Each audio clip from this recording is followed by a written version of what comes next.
বলছি হিমাদ্রি কিশোর দাশগুপ্তের সোমনাথ সুন্দরী আছে?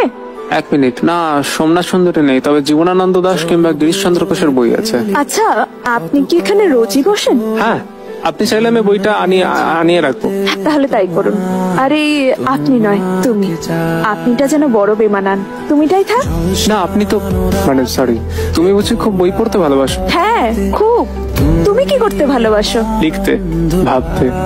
সময় তেমন হয় না, বুঝি রোজগারে যাতা করলে সবটাই ম্রিয়মান, বুঝতেই পারছো। সবকিছু পাল্টায়, সময়ও।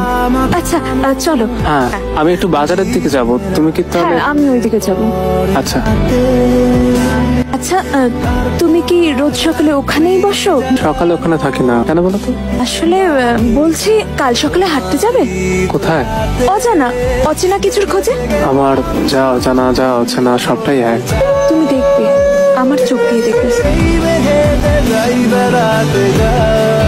হাতটা ছেড়ে যেও না কখনো। আমার মতো মানুষের হাত ছেড়ে চলা দায়, এটা তো তোমায় বলা উচিত। তুমি থাকতে পারবে তো আমার সাথে? কাচের কুটোর জাহাজ বানাবো। কালকের দিনটা কি বলো তো? কালকের দিনটা স্পেশালিটি কি? জীবনের প্রতিটা স্পেশাল দিনে আমার কাছে অথরা চাই।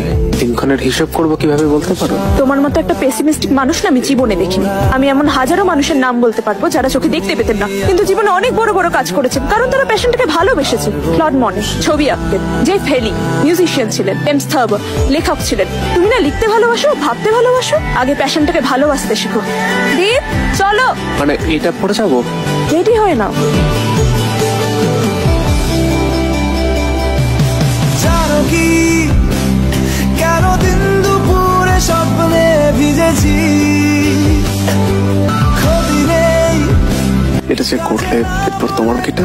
তোমাকে ঘিরে আমরা তো না ছেড়ে যাওয়ার কথা দিয়েছি। আমি তো দেখলাম এতদিন, এবার না হয় তুমি দেখো। তুমি আমার মনে দৃষ্টি ফিরিয়েছো জয়, আমাকে ভালোবাসতে শিখিয়েছো।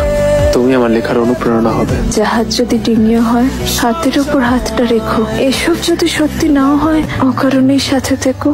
এটাই তো ভালোবাসা। চলো বলে ফেলি, কত কথা বলি, জন্মেছে বলতে তোমায়, তোমাকে চাই।